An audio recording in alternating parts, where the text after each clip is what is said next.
Hi, I'm Matt Branaugh here with Church Law and Tax. We get questions every day from church leaders all over the country, and we got one recently from a leader in Texas. His small congregation got a property tax bill from a local assessor, and this surprised him.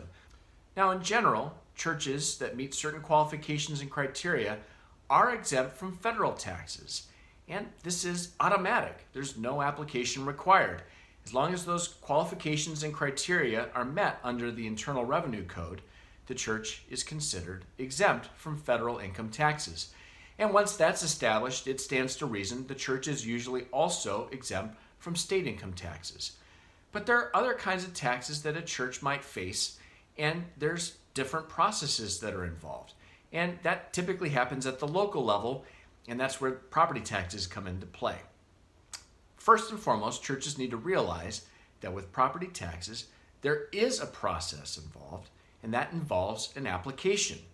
So churches need to make sure they're aware. They need to go to their assessor and apply for the property tax exemption. And they need to be thorough with what they provide in that application. Now, once one is granted, churches need to understand the process isn't over.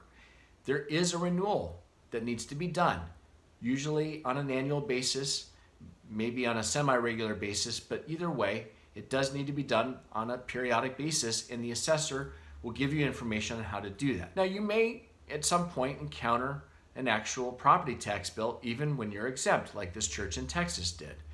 What does that mean? Well, it means that you're probably going to want to appeal that, and you can go through a process with the assessor. You just need to contact the assessor and find out what that process is, and then work closely with the assessor to try and meet all of the informational requirements that are asked and see if there's a way to work out a reasonable resolution. Now, you may have a question for your church, and we'd love to hear from you. Just email us at editor@churchlawandtax.com. In the meantime, I'm Matt Branaugh for Church Law and Tax. See you again soon.